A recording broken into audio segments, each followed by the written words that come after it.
Evolutionary.org, episode 628 is coming your way. Today we have another interview with VIP Harleyguy, the sequel. This is going to be the second one. If you haven't checked out the last one, definitely go back and check it out. The easiest way you can check it out is you can go on Harleyguy's signature on one of his posts, and in his signature you'll see two things. You'll see his log and you'll see his podcast episode. So you can see his previous podcast episode, and then this podcast episode should be added to his signature as well. So look it up, Harley, just like the motorcycle, G-U-Y, Harleyguy. And you can, simple way to find him on the forums is on the top right, the search button on evolution.org forums. You'll see a search feature. You'll also see by member. So you can literally put in right now, I'm putting it in right now as I talk, Harleyguy, and it'll pop up. His name will pop up and you click on it. You can go through his threads and his logs and his posts and check that out. He's a very knowledgeable guy. So go check him out right now as we're doing this podcast. First, we remind everyone we are on Apple, we are on Spotify, we are on different platforms. You can definitely check us out there. Leave comments, like, subscribe, help the algorithms pick up our podcast. We are trying to grow this channel as much as we can and grow this podcast so we can help as many people as we can spread the knowledge. So Harleyguy, how you doing, buddy? Let's start with your log, some of the updates that we've had since you started. Now, you originally started your log back in July. A lot has happened since. We're filming. We're recording this podcast. We're in mid October, so we're in the fall season. Your log, let me, in case anyone wants to check it out, it's called the Sustanon Trenomass Decadebol Cycle Journal. And when you started the log, you were doing 500 milligrams of sus, 200 milligrams Trenomass, 150 milligrams Deca, 25 Dianabol every day. So since you started it, what have you experienced throughout your log? Because you've made some really incredible changes. A lot of guys have been commenting about your physique and everything and how much it's improved. So tell us about that. Yeah, hey, and thanks for having me back. Good to be here. Yeah, well, one thing I noticed about my log is that when I came on Evo, it almost is tailored perfectly to my personality because um, I pretty much I ramped things up quite a bit. So I ended with a gram of test and I increased everything else. Because I figured, you know what, if I'm going to do this and I'm going to be on Evo, I want this to be like a real blast, my last blast. So first of all, my doses went up. Um, my protein, I got a lot of good advice about macros and digestion. Uh, and I was able to figure out that my body reacts really well to a low carb with a 2-to-1 ratio protein to fat, and I can handle a boatload of protein. I just like to eat that way. So I ended up like as you'll hear in the first podcast episode, I found out that there's this Protein King banner, and I just went for it. But not only that, but then I kept it going, and I'm up to about 600 to 700 grams a day now of protein. That's what I like to eat, and I figured that out pretty much since I started in July. If you go to page 51, that's when the cycle ended. That was my last pin that day, and then on out, it's just been TRT with just this morning I added Proviron. And what are you looking to get out of Proviron adding it to the cycle? Are you looking to get more hardening effects? Are you looking just for general libido? What are some of the benefits that you're expecting on it? Yeah, good question, man. Well, I'll tell you something. There's something that I call I just made this up. It's called post blast syndrome, PBS, and I kind of suffer from it. So you gotta think for 16 weeks. I was pitting myself with Mastron, Tren, Test, Deca, then NPP, switch from D-ball to Anavar. So I was going into the gym not only just full of androgens, all those receptors were just like hanging on to anything it could. Um, to there be nothing in there. And the placebo, just the placebo of that, let alone the strength it gives you, psychologically, for me, I would on cycle, on the blast, I would pick up a weight and I'd think, I'm gonna fucking lift this right now, because I can. I know I can. I've got all this, I've got this blast going. And then after, when I go off, I guess I psychologically sort of doubt, like, am I going to injure myself if I try this now? Like, and that gets me down a little bit. It's almost like mentally, it's like mentally, it's hard for me to be natty, but I know I got to do it just for health reasons, right? So I was talking to Todd. That's Todd the lineman for the listeners. He's on Evo. And he said that he noticed that adding in a little bit of Proviron actually, because he was relating to me about feeling the same, and adding in a little bit of Proviron just sort of boosted your mood, and probably libido too, which I had noticed had gone down a little bit. Obviously, well, going from a gram a test to 150, yeah, you're going to notice that. So I said, screw it. I don't feel like I'm on a cycle. Just adding in 25 milligrams of Proviron a day, just lower that SHBG and increase that Hmm. free test a little bit. Yeah, it'd be interesting to see how you do on it. I know Mobster is a huge fan of Proviron. Mobster? Yeah, I mean, absolutely, Steve. I take one of those every single day whenever I'm on or off cycle. And the idea of getting more out of your cycle is I think would have been the phrase that we used before, Steve. There's a red fluid or something you can add that makes your engine in a car more efficient. And this is the same thing. It works on the same principle. So yeah, absolutely that. I mean, one of the things just on that thing that you talked about there, Harleyguy, the idea of I do this all the time. I've had cycles, come back, one eye is strong, it's a head fuck for most people. So I deliberately cycle my training down, or I'll change the training approach completely for a little while post cycle, so it isn't a head fuck. Yeah, as you said, you go into the gym knowing you're going to fucking smash the weights, knowing you're going to lift this, knowing you're going to get more reps than before, and not feeling like Superman, not feeling like you can do that after a cycle can be for some people a head fuck. This is why we see the blasted and cruising. So I have deliberately changed my approach, whether it's high volume or different exercises. So I'm not at that same mind place physically, mentally, or whatever else. And that enables me to cope. And then, of course, I build up strength over time and get whatever, and then ready for the next cycle. So, yeah, it can be a problem for some people. And hopefully, both what we've just said and in these other shows that we've done on it, there's a way around that. But Provarin, yeah, absolutely love it, Steve. Yeah. So so you're going back to basically cruising TRT. What are your future plans like going ahead with what you're looking to achieve over the past next weeks, next few months? Do you have a specific goal? Are you looking to get somewhere? Absolutely, absolutely. So right now, I'm actually taking my prescription dose. I actually have an RX prescription for Test E. I've got just vials and vials of it because I love sustanon so much that um, I've stockpiled my prescription Test E. So I'm just taking 150 mg's a week of Test E with the Proviron now.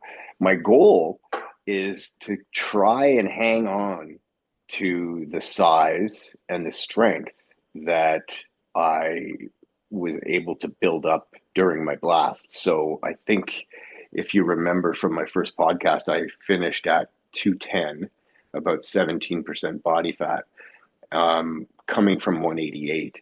So now, right after my blast ended, I started to slip down. I was 205. I looked a little bit leaner, but I was 205, and I'm like, oh boy. So I started to add in carbs slowly. That helped. I was very smart about the carbs because carbs and me don't agree. So I added in some carbolin. I added in some yams and some brown rice. And this is all carb cycling. Like, I think when we're older, carb cycling and timing is key. So this will be big, heavy leg day, for example, deadlift day. I don't worry about it. I'll just like have some in the morning and pre-workout. Normal workout, I'll just have the carbolin. I'll have 2 scoops, which is the 200 calories and 400 calories and 100 carbs. That's it. And it's working. So boom, I ended up back and increased the calories, increased the protein. Yesterday, you'll see on my log, I think I had 721 grams of protein. I ended up back up now to 212, and I think 0.5% difference in body fat. So what I'd like to do is keep going with this until the new year, when I can very excitedly start another blast. All right, And that's what good stuff. Yeah. And are you yeah, looking? and Are Sorry, you looking? sorry, Yeah, go just ahead. to interrupt again, guys. And this is Yeah. again more for the benefit of listeners, as Harleyguy himself said earlier on. Listen to what Harleyguy is saying. He's looking at what he's done. He's tweaking parts of what he's done. He's adapted the PDs. He's adapted the training, and he's planning for the future. This is not done on the fly. This is not something he's just sort of, I'll do this one day. Doesn't think about it. He's literally sitting down, going back for what he's doing. And this is the reason why we asked the question, to see where the plans are. And it allows you to become structured and controlled.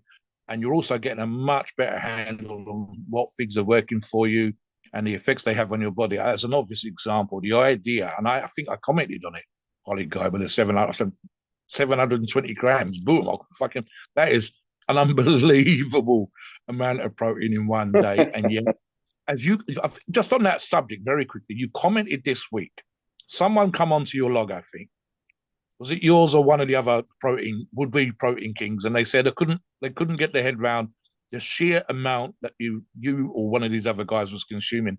And if whether it was you or one of the other guys, you literally said, this is what works for me. I didn't know that it was going to work for me. I'm here, I'm at this level. This is what works for me. This is what's made me successful. This is what's helped me to get in shape. This is what's helped my cycles being successful. So while 700 grams might be crazy compared to the average Joe in the street, it's working for you. You are yes, doing well on this. Yeah. Talk a little yeah, bit about that, Brent. yeah, and I found that out after coming on Evo. I came on Evo, I posted my diet, I posted my protein, and I got all of these comments like, wow, like that's really high, like holy geez. And I'm still getting them. I still get them. And I still think to myself, like, really? Is this that crazy? But it's just the way I've always done it. Um, with the digestive supplements, I'm able to just keep it down, and I figured out that my body just loves protein. I stay hard, I stay lean.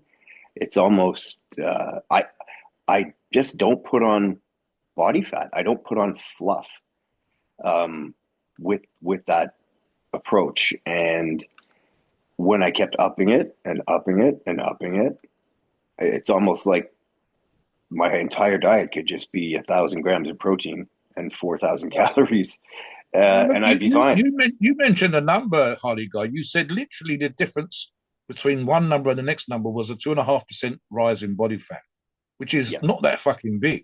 And you are still arguably, again, compared to the man in the street, relatively lean, even at 17%. And you are certainly fucking muscular and strong. We know that from the photographs. We know that from these shows. So people, again, he's writing his numbers down. He's seeing what he's getting. He's seeing how he's responding. And this is not some sort of random, oh, yeah, fuck this shit. No, he knows there's a 2.5% difference. He knows the effects that he's getting. And again, he will check with us. He will check on the forums. He will talk to the guys and listen, if you were getting fucking fat, we'd say so. If you were getting massively out of shape, so we know from your blood tests, etc. We talked about cholesterol. We talked about the diet. There's a whole mythology. Steve's talked about this with the eggs and the high cholesterol thing with the eggs, and we know that's bollocks. We know that people have done incredibly well on high protein, high fat diets for years and been very, very healthy if the rest of the lifestyle, the training, the exercise, matches that. Talk a little bit now, sorry, just to move you on a bit, guys. Talk about one or two of your favorite logs. We talked about in the pre-show. So start with van life. Fuck it. Yeah, sure. I'd love to. Love that guy, man. But just to add to something you said, I was wondering if you guys were wondering if I was getting fat. So I was driving in the car yesterday, and I think it's on about page 54 of my log, and I just happened to take a shot. I lifted my shirt up while I was driving, took a shot of my abs, and I looked at it and I'm like, you know what? Yeah, I got the obliques going, a little bit of veins there. I'm going to post this right now just so they know that I'm not fucking around. Like I haven't. Ab shot in the car. Yeah. Oh, yeah. There's an ab shot while Wow. driving. Oh, I think yeah. on page 54. So yeah, I've got a couple of logs here um I adore. There's logs out there that are clearly just fantastic logs. They're professional. There's some IFBB pros out there. We had a girl on the forum Yeah. just finishing the Yeah. Mr. Yeah. Olympia, like she, Yeah. for God's sake. So I didn't pick, the obvious ones. I picked the ones that are Want to inspiring to read me. that catch your eye? Yeah. Yeah, like the people that you wouldn't expect to have that drive to still get their ass in the gym Yeah. because they make no excuses, and that makes these logs make me realize, what the hell am I complaining about? What am I sitting on my ass at home for? Right. Yes. And one of them is van life underscore Jim Bum Yeah. on Evo. So this guy, he came on to Evo, I'm not sure how long ago, a few months, and he just came on like a Pandora's box. Hurricane. He's a force of nature. Yeah, and now that he's confident, and like his personality's coming Yes. out, like it's great. Um, he's super open and honest. I mean, Yes. this guy, he has no problem saying, "Look, I went from Wall Street pretty much to Yes. Yes. living in a van." You know, I was addicted to. Let me interrupt you for 1 second, Yeah. Harleyguy. I think your show with us and a couple of the others, where you guys have been open and honest about problems you've had in the past, has allowed him to come onto that forum and put his story out there, which is just as fucked up, Yeah. just as Oh, fucked. yeah. 3 days later, yeah, and not be embarrassed or ashamed or whatever, and realize that in doing so, he talks about the 12 steps, same as you. In doing so, you've helped him. He's now helping other people. That is fucking awesome. Seriously, right there. So you give yourself a pat on the back just for that, because you've allowed other people to come on and tell their story too. Yeah, that's what it's all about for me, man. And that's just why I love Evo. It's just a fantastic forum. It's a place where men are helping men. No judgment, full acceptance. Something And else, sorry, I just want to interrupt again, and you're going to yeah, love me or hate me. Hopefully, Steve, I just remembered this. Um, Something that we've been asked to say, and we are happy to say, right? And literally, you're one of these guys already. We've talked about this with someone on the first show that we recorded this afternoon. Listen, the fact that the way that we've sort of VIP status, moderator status, support moderator, etc., for a number of fellas today, this mm-hmm. morning, and yourself already. The whole point, and I've just said this already, but I'm going to say it this particular way. Understand that you are helping people, understand that you are appreciated, understand that the information that you give out, that the feedback you give to people, I'm sure you have a bunch of DMs where people contact you and ask you questions, talking, as I just said, about the honesty, etc. We want to thank you. The forum wants to thank you. The bosses want to thank you for the shit that you do. So I make sure that Steve and I, ourselves, as well as this show, appreciate Yeah, I was what going you're to bring it doing. up as well. And Harleyguy, he's been promoted to support moderator. Yes. And one of the Yes. big reasons why is because of the help he gives other people. Mobster and I, we started on forums ourselves. And one of the ways that we moved our way up to doing this podcast is by helping people. And that's what, spending Yeah. time helping people, inspiring others and motivating others. So yes, Harleyguy, congratulations on Thank doing Yes. that, because that's something that's really special.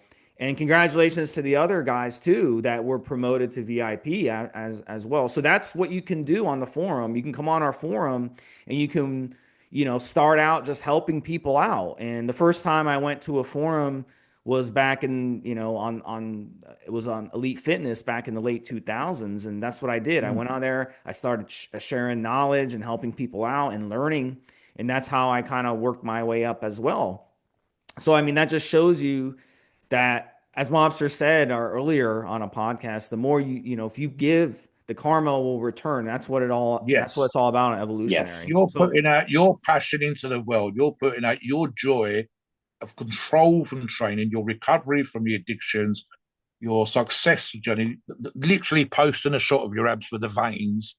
And you don't always understand, because that's part of your journey too. You don't always understand that you are helping other people. You're not just showing your abs and showing off and look at me. You are actually, because people know your journey because they've listened to the show, they go, fucking hell, look at Harleyguy getting into shape. And then he then puts that energy back out into the fucking world, and hopefully Evo in its little ways rewarded you. Hopefully our thanks are a kind of reward as well. But listen, the guys that are you're helping, their thanks especially in that particular way, because we enjoy doing this shit. That's a Mhm. reward in and of itself. If we get something back from that, that's just fucking icing on the cake for us. So hopefully, again, just to show our appreciation in that way, Harleyguy, thank you so much. Oh man, I I don't have words. Like I tell you what, since I got sober, something that happened is that I can now, the operator syndrome took away a lot of my feelings. But since I got sober, and this rarely happens, I get goosebumps the odd time, and like an overwhelming feeling of gratefulness. And I'm getting them right now again. I've just got goosebumps, and I really appreciate thanks. yeah, I mean, And the thing is, like, let's be honest. I mean, you guys can go back and listen to his previous. He's going to tell some crazy stories later in this podcast, but you can go back and listen to his previous. Basically, he almost died. He almost died. He should have died. And the thing is, if that would have happened, then what? Would the world have been a better place? No, because Harleyguy comes on the forum and he helps other people in their lives and he supports other people as well. So he's got a lot of, giving to give back to people and help people out. So that just shows you in life, no matter where you're at. A lot of you might be listening to this, you may be hitting at rock bottom right now, and I've been there. Mobster has been there. We've been through I've lots of made up my odds, tragedies. yeah. And look, at Yeah. the end of the day, I've been driving and I've been like, fuck it. Let me just fucking turn the wheel and fucking drive off the fucking embankment and drive into a swamp and let's finish this fucking thing. Because I was going through financial problems. I think a Mm. lot of us went through financial problems. We've At been least through. once, yeah. Yep.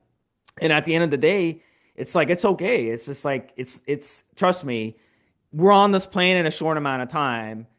You can leave the planet the way you want. You can leave the planet knowing that you help people, or you can leave the planet Yes. knowing, that you didn't. So that's what it's all about.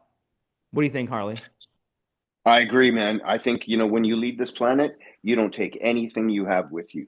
What No. you leave, what you leave is what you've done Mhm. for others.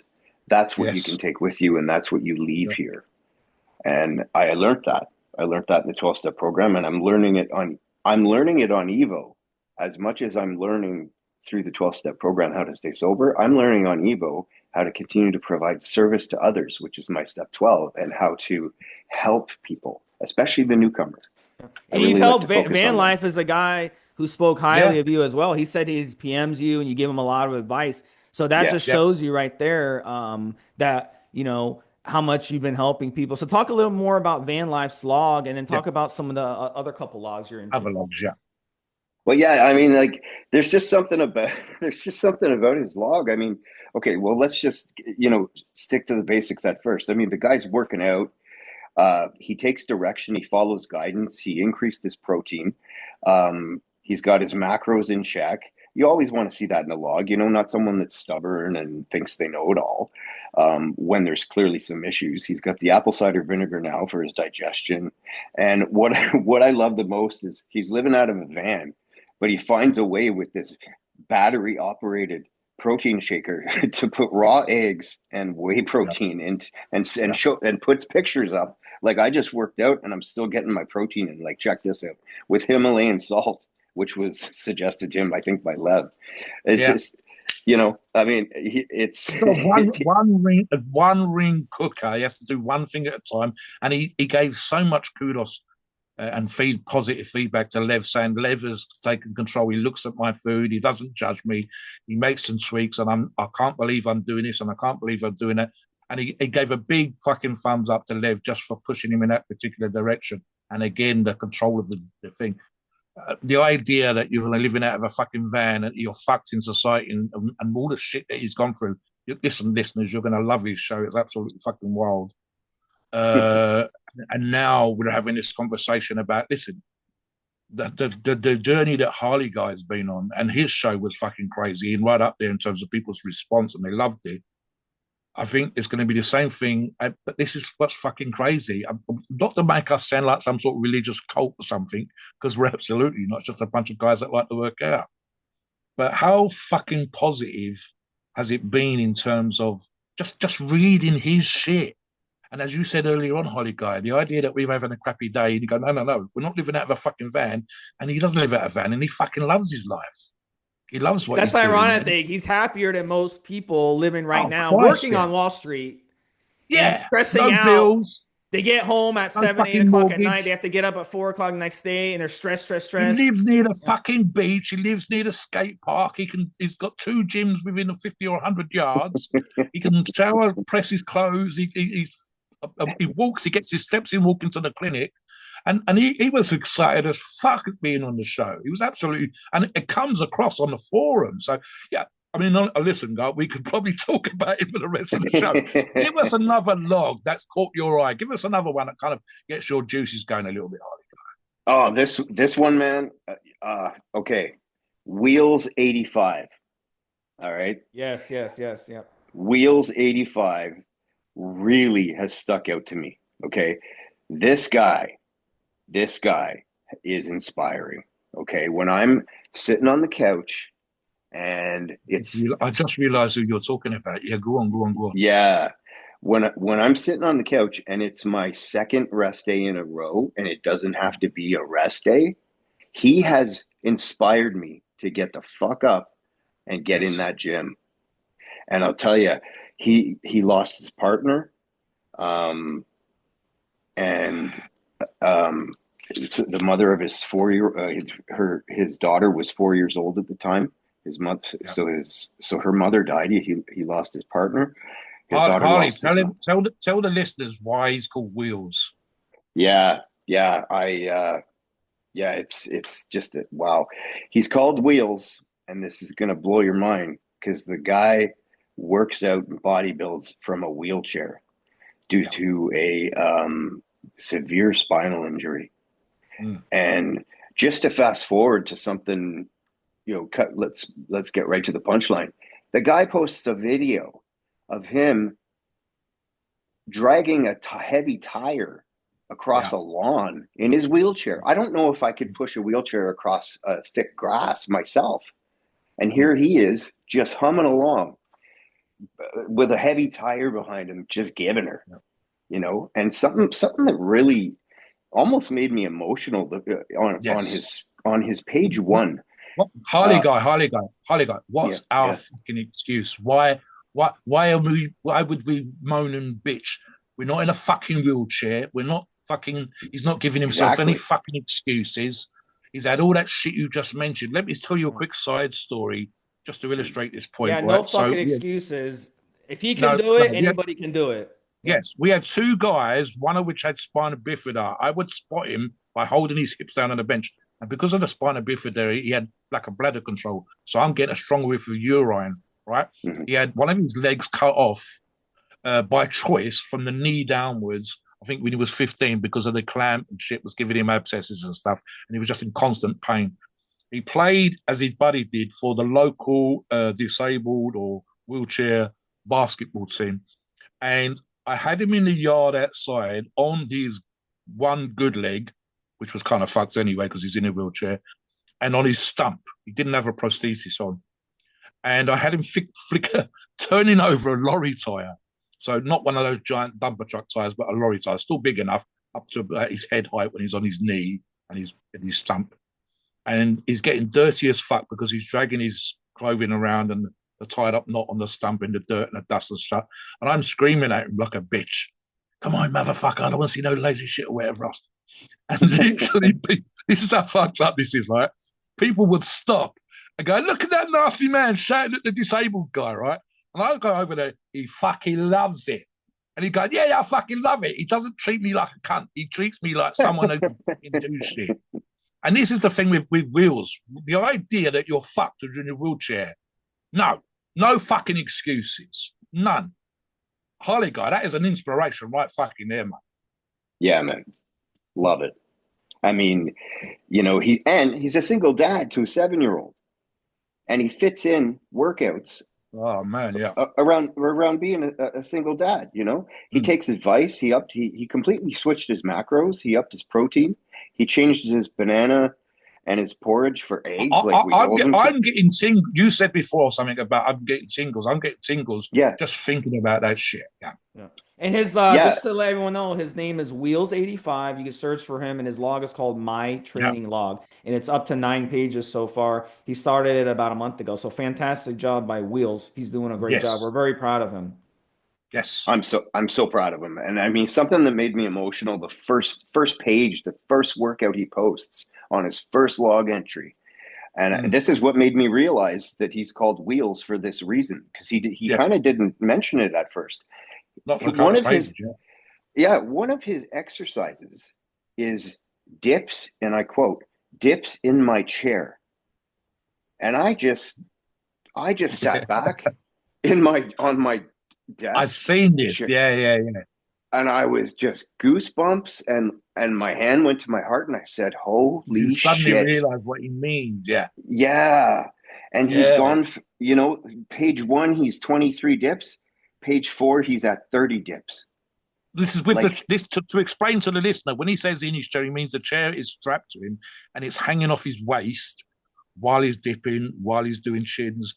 It's literally got the frame hanging from his body while he's doing his shit. Oh yeah. Yeah. I mean, it doesn't get any more hardcore than that. Like, you know, someone comes to me, they say they have problems. I just say, good. Oh, please. You know, good. You've got problems. Good. You have an opportunity to get better because you don't have problems, you know. And the guy, of course, his maintenance calories are only 1,300 calories because he's, you know, no fucking legs. Yeah, he's just sitting there all day, and so he's trying to cut. I mean, this guy. I think I'm hardcore. Like this guy is just next level. It's just so inspiring. Yes.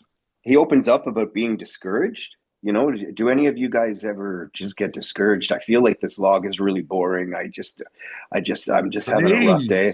You know, he's just super honest and open. I mean, people, and his log inspired a lot of people to start replying with their own times that they've been discouraged. And I mean, Alter came out and opened up on his log about his ex-wife, which I did not know about.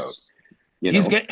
Alter's getting better in that particular regard. Me and him had a little back and forth the other day, and I thought it was going to kick off, and it didn't, because he talks about his personality, and he's kind of fucked. And maybe we're having for sure. But he is opening up more. He's kind of becoming more open to the idea of things that he should be doing but isn't doing. And again, look, just to hammer the point about Wheels 85, look, you're tired, you stubbed your toe, you didn't get enough fucking sleep last night. You are the boss is giving you shit. They didn't pay you what they should have paid you. You got stuck in traffic today. Shut the fuck up. Agreed. Shut the fuck up. Because Wheels is doing shit that you and I can't even imagine doing. We can talk about depression. We can talk about stupid shit we've done. We can talk about my fucking internet's down. Shut the fuck up. You've got 2 fucking legs. This guy's doing all your shit and more. He's had crap that none of us have had to fucking deal with, and he's still pushing. So yeah, listen, that is a fucking blinding choice. because to begin with, I was like, who's he on about? Who's he on about? And as soon as you mentioned the name, I thought, hang on, I know, fucking hell, yeah, really, really good choice, Harleyguy. That is absolutely a standout for me as well. Yeah, thanks. Yeah, it was same with me. I mean, the guy puts a 7-year-old on the bus after making her breakfast. How many, how many deadbeats are out there sleeping in, making their 7, 8, 9, 10-year-old do that themselves? Yep, it's I very mean, motivational. Yep. I mean, yeah, it's incredible, man. Just mad respect for the guy. Give us one more that's caught your eye before we move on. All right, I've got. Well, this one isn't one that I hate to not be giving you an inspiring thread. They can't all be inspiring, but yeah. No, but I've got a funny one. It just has stayed with me. It was first posted in the 1st of October, and I've since found out that there's a blooper reel of funny threads that people come on and ask questions about, and I can't wait to just search the board for them all. I might ask Lev to just do it for me if I get lazy, but this was from the 1st of October, and this guy was serious. He comes on. I won't say his username in case he wants to just eventually get serious. But the title of his thread was "Can you snort steroids?" Yeah. And the guy ended up being serious. We all just sort of replied, and why would you? Yeah. yeah, and the best part was Sorry, Harleyguy, he was convinced. This is the thing, yeah, right? There was actually some kind of science to it. So it wasn't yeah, just because he yes, didn't want to inject or he didn't like orals. He said, no, he kind of said he was convinced that the idea of taking steroids nasally would somehow bypass the mucous membranes or the mucal membrane or whatever it is yeah, you got underneath you your remember, tongue. So yeah, why? Yeah. So don't do this under the tongue with Anavar. Don't inject it to the muscle, because it's an intramuscular injection. Why can't I absorb it through the mucous membranes of my nasal passages? And we're like, because that's not what it was created for. And I've got a quote here. His retort to all that was, "I'd rather hurt my nose than my organs." That was like, that was how you just reminded me. So yeah, I wasn't the only one. We pointed out it's still going to go into your yeah, bloodstream. yeah. It's still going to go to your liver and your kidneys. If you're, oh my god, yeah, Yeah, that's up there with eating. That was up there with the eating the toilet tissue, Fred. Yeah. Oh, that's the ultimate. Yeah. Yeah. Yeah, there's always those funny stuff slob we see something. sometimes. Yeah, always funny things we Eating see. toilet paper with it, and I mean, this wasn't like super expensive primo powder. This was just a liver supplement. Yeah. So let's get into one of my Mr. Olympia. So we're really excited to talk to this about. Um, It was a as really far tight. as inspirational logs, I mean, not to sound like a politician, they're all inspirational. Like, I mean, Yeah. every single one. But Wheels and Van Life definitely. Yeah, And they're I love the one.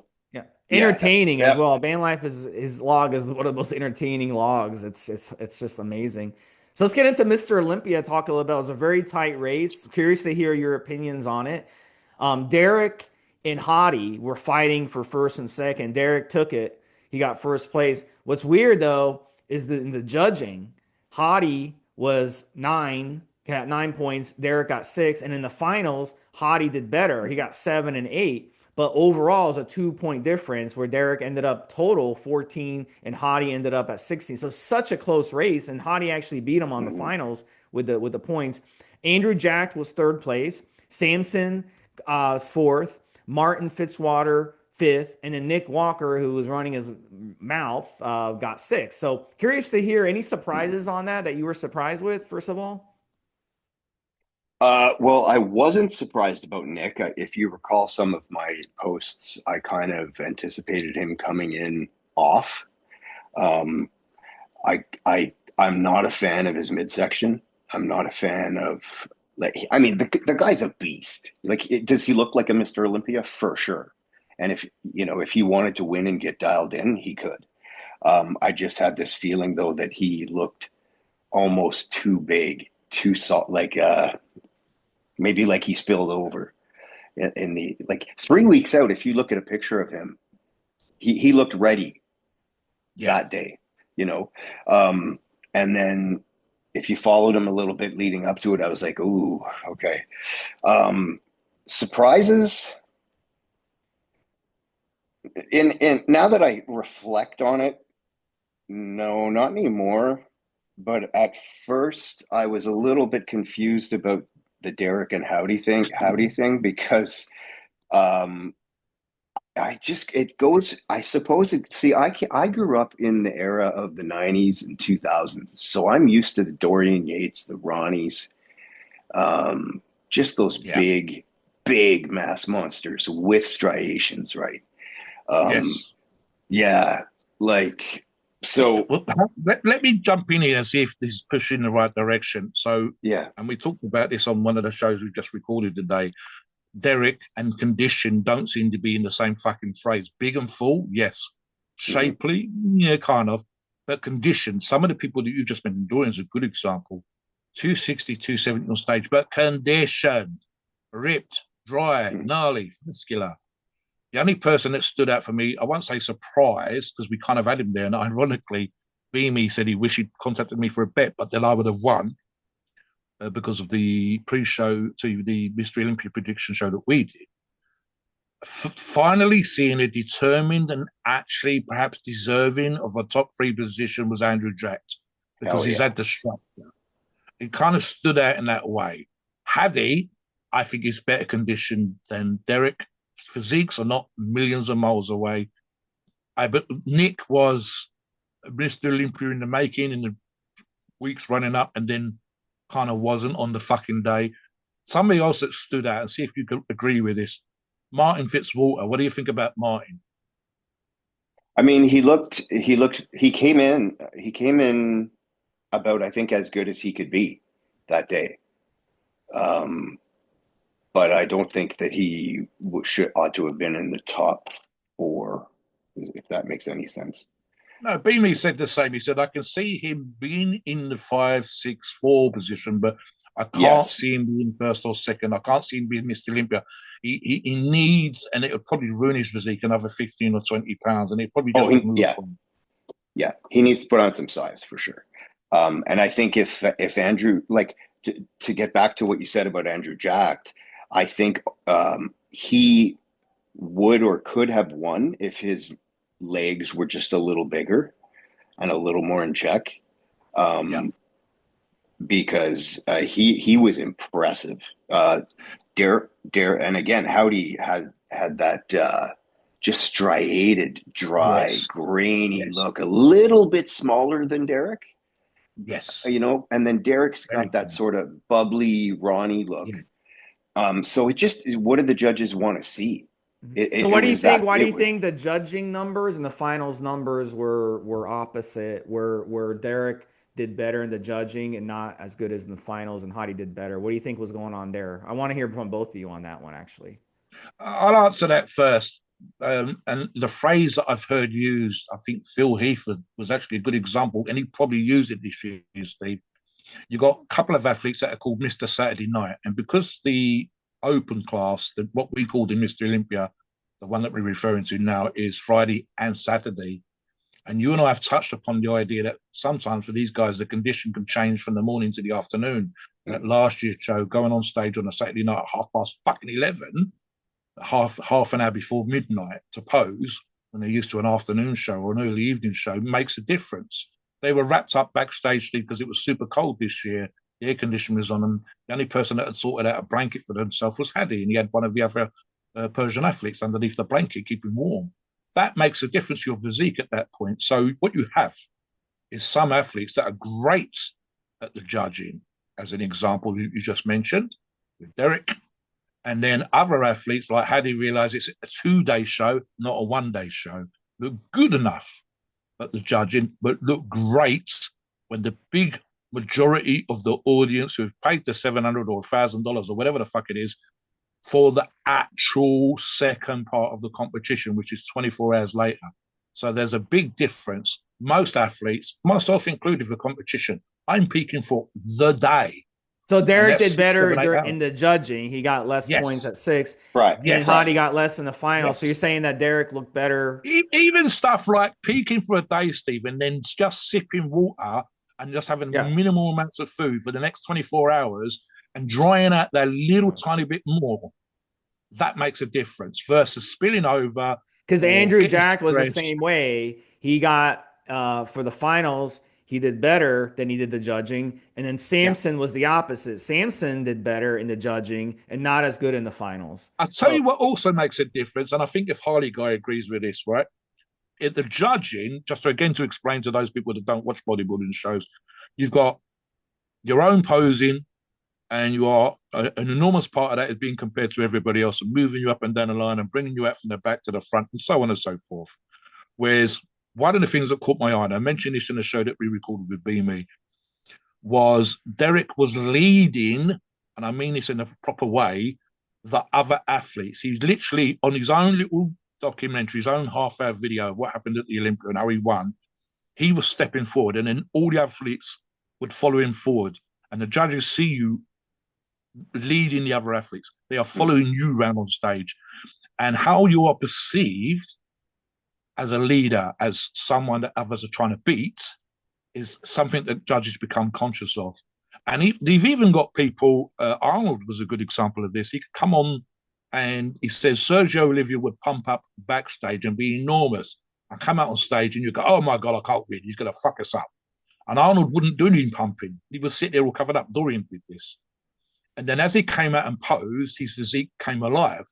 Sergio is shrinking, Arnold is getting bigger. So by the end of the judging or the evening show, you're starting to look better where Sergio's looking worse. This occurs to some of these athletes as well, where they only become alive when they're free posing, when they're up against the other guys, when they can do their own shit, when they can present their physiques in a certain way.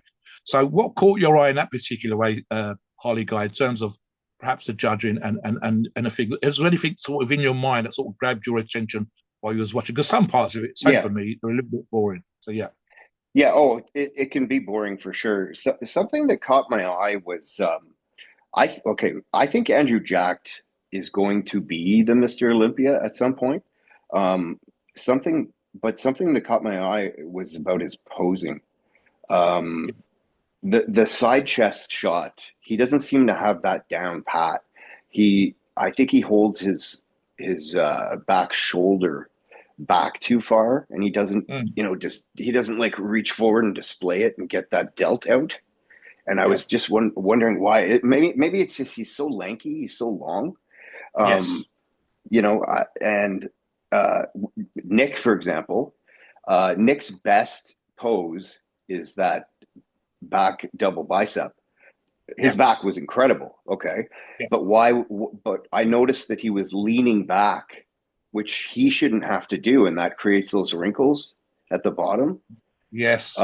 And I saw, and that's, I've seen the same side pictures with his belly sticking out because he's losing control from behind. Oh yeah. Oh, that's just so another he story. Like, he wasn't the only one, but they showed you that. On Derek, for example, let's see if you agree with this. Derek, I've seen 2 or 3 pictures the last 24 hours where, as an example, someone showed me at the gym today the winner of the female Miss Olympia class who had better biceps with a split in the biceps and more muscular forearms than Derek. Derek's biceps just looks like a lump of slightly swollen meat that's come from delt to elbow joint and nothing going on. And Andrea Shaw, Miss Olympia, had better peaked and shaped biceps. He's a woman that probably weighs 80 pounds fucking less with better arms. So on Andrew Jack, to see if you agree with this as well, what I noticed is he looked more determined, more I've come to big fucking ass, more get the fuck out of the way, have a look at this, than I've seen him. He's almost sort of laid back and loquacious. He knows he's a big muscular guy. I don't have to do much. No, you've got to. I've said to guys, if you're thinking about competing and you've done all the work in the gym and you've done all the work on the diet and the PEDs, you've got to walk out on stage like you fucking deserve to be there. This is my place. You fuckers are only visiting. You're only here to make me look good. And I think this is the first year I've seen Andrew Jack actually look like, come and fucking have a look at this. He had this literally expression on his face, slightly frowning, whereas if to say, "I'm fucking gonna come out and I'm gonna take names today. I'm gonna score me some fucking points. I'm not in the lineup. I'm not here to make up numbers. I'm here to fucking kick ass." And he actually looked like that for the first time. He's still got some small gaps, and I think I agree with you about the posing. Just a few things. I think he worked this year with Milos, so maybe Milos has made a little bit of a He change in did. him. And it was, Mhm. yeah, nice to see. Yeah, I think Andrew Jack had the best spirit about Do you him think Andrew during next year can win it, or do you think he needs? yeah, You 100%. okay? And I- then I'll what? have him as top. I'll have him top three. I think because obviously there's still things that happen. Maybe if you can do that next year, maybe tell us. And I mentioned this to Harleyguy in the pre-show. So we know that Harleyguy can tell us some crazy, as he did on his first show, absolutely fucked up stories about his time in service in the police as a highway patrols and SWAT officer in the Canadian police side. Tell us, and I said this in the pre-show, give us a feel-good story, something that's a little bit out there in service to the community where you went home and do you know what? I've done some fucking good shit today. So tell us a positive one, and anything crazy else you want to tell us as well. Yeah, I could tell you a good one. Well, I was when I wasn't doing SWAT, we were responsible for the traffic, and being a traffic cop can be gory and it can be uh, violent because there's cars smashing into each other. Sometimes when you're at the scene, because the accident's not done. Um, the one thing I remember was being prepared to save a woman from a turned over car. There was three of us at the scene at the time that her car ignited and it was upside down. Now her airbags had gone off. Her seatbelt was stuck. Um, and I wanted to get her out because there was a crowd forming and her pants had come down and so she was bare ass sticking right out the driver's side window, like full on display. And so I'm like, I got to do something. I got to do something here, man. Like she doesn't realize how much like, how much she's showing off right now. So, car starts on fire. My two, God. I was called, it's called 2IC. I was second in command, meaning I was like an acting sergeant at the time. My two guys didn't even have a knife on them. So there's some cops like that, they prepare, and some cops kind of get complacent. So Yeah. I would have went in there anyway first. So I had to go in, and it's amazing how you can't just go in and immediately do your job. You need to go in and remember that this is a person, Yeah. and that you have to talk to them and let them know everything's going to be okay. Here's what I'm going to do. We need to get you out of here. Okay. You don't seem like you're hurt, but we need to get you the hell out of here right now. Your car's on fire. Mm. So I was able to poke a hole in the airbag, get that out of the way, cut her seatbelt. She fell down to what is the roof of the car. Yeah. Turned out she was quite injured. And I got out, ran around, got my buddy, got her out. And by that time, the fire had gone from the gas near the gas tank closer to the gas tank. And I'm thinking, holy shit. So we, yeah, so we get her a blanket, wrap her up because she's just bare ass, like in front of all these people. And we walk her really far away. And of course, this thing ended up just blowing, just boom. And she was crying and hugging me, and Yeah. and that felt good, man. That just one of the ones that stood out, my dad when he was a paramedic, and maybe you've had this as well. Have you ever had to give help to anybody that's giving birth? no, but I pulled someone over that was, and I Yeah. believed her, and I went lights and sirens with Mm. letting her follow me to the emerge. Yeah, I've So seen a couple of videos of that sort of thing. I think one was in Egypt or somewhere, and they mhm. literally realize what's going on, and they get the person to hospital just in time for the baby to be born, etc., etc. So you listen. I mean, it's very easy to focus on the crazy, fucked up stories, but there are some things where you can go home and give yourself a pat on the back and say, I did a fucking good job today. I did a well done kind of thing today. In that particular way, it's hard for people to get their heads around. Saving someone's life, that kind of stuff. People, how often is that going to happen in real life? For most people, it's never going to happen. No, never. So it's nice. Not everything that's in the police is negative and horrible and biased and political bullshit or whatever else.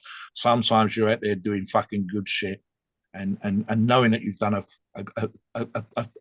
good turn in the karma of the world, or whatever you want to call it, guys, out there. So, don't be afraid to help or offer help or whatever. Listen, this is just for the listeners again, right? If something stupid like a car crash happens in your street, just offer a fucking cup of tea or a blanket or a coat, or let them sit in your fucking garden or something. It's just a silly little thing.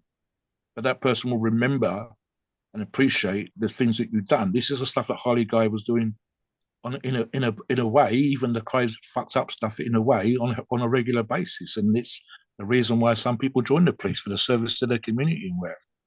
And again, this is part of what he does on the forums. Not perhaps on that level, but indirectly giving out the joy that he gets from training and being happy to help people. Small stuff, supporting your community, helping someone with a cup of tea, whatever. Just stupid shit, man, honestly. And it's the level that you're talking about, that that you saved someone's life. That you prevented them from getting fucking worse injuries. It reminds me of that movie Crash, if you've ever seen it. There was a scene where the car was on fire, and the cop ran in there and grabbed her out. And he had a negative interaction with her earlier in the movie. So it's like it was kind of weird. So tell us a crazy story. Tell us a crazy blow our mind story if you have one.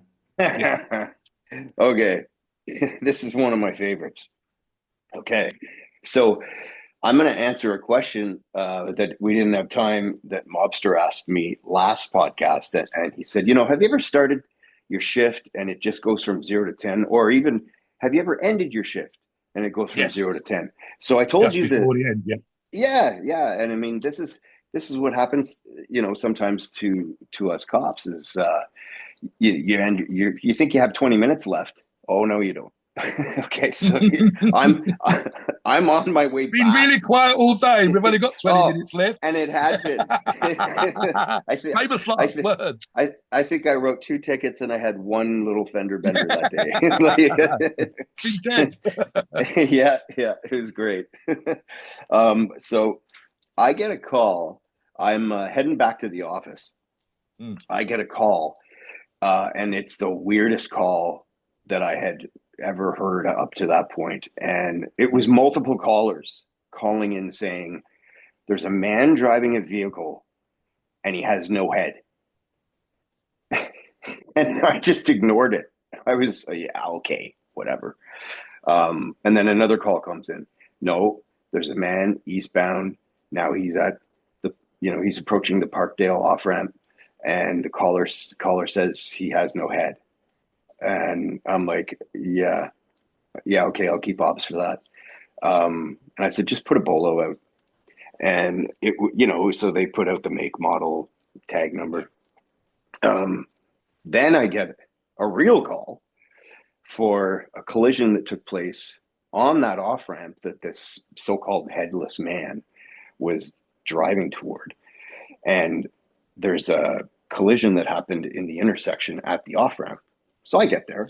I'm like, all right, I got a motor vehicle collision to do right at the end of my shift. No big deal.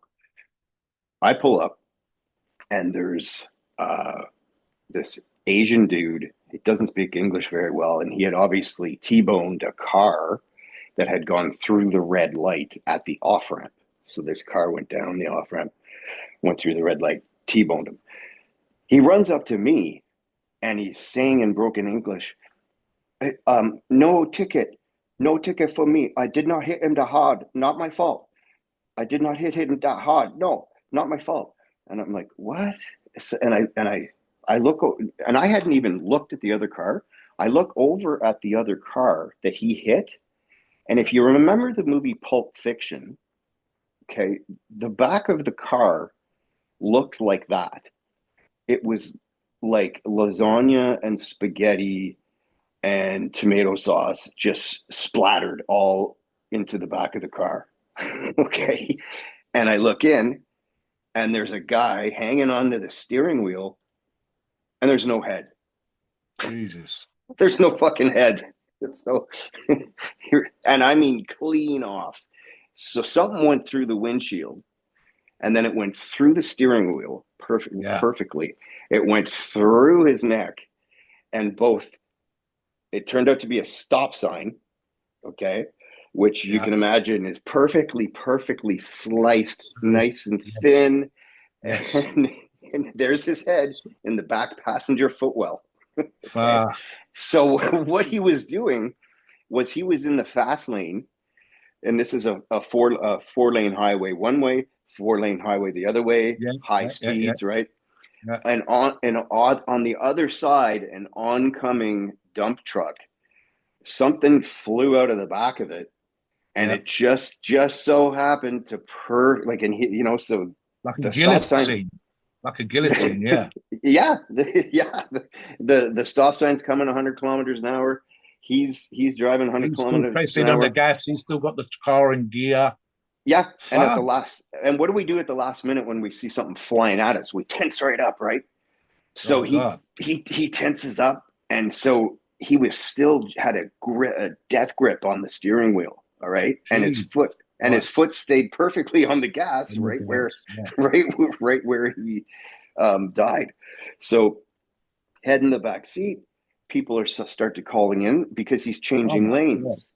Because he obviously at the last second just veered a little bit to the right, which brought his arms a little bit to the right. So now his car is sort of changing lanes very slowly, and the car kept driving and driving and driving. It's a good Halloween story coming up to Halloween. Oh, dude, yeah. And you've just reminded me. This is you might have heard this one, Harleyguy, just before we finish.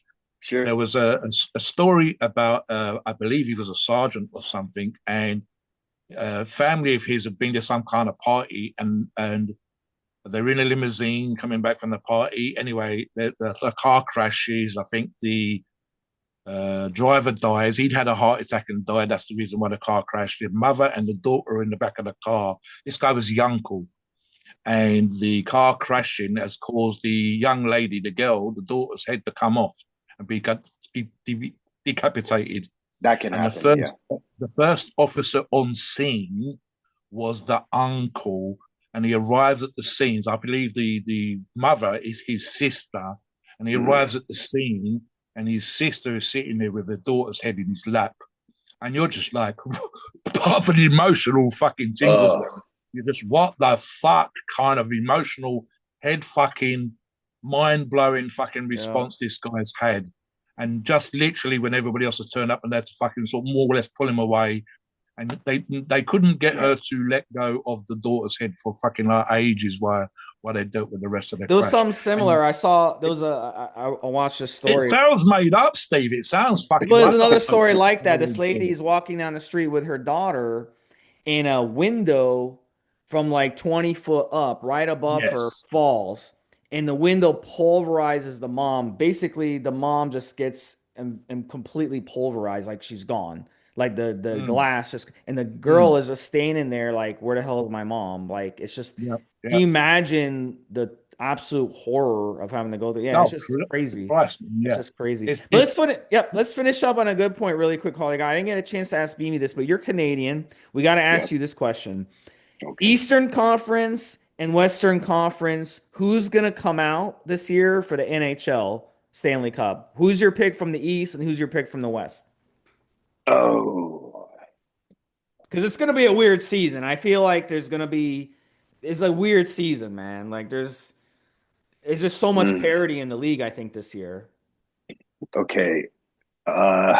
In the East, I want to go with Ottawa. And that's a crazy pick. Okay.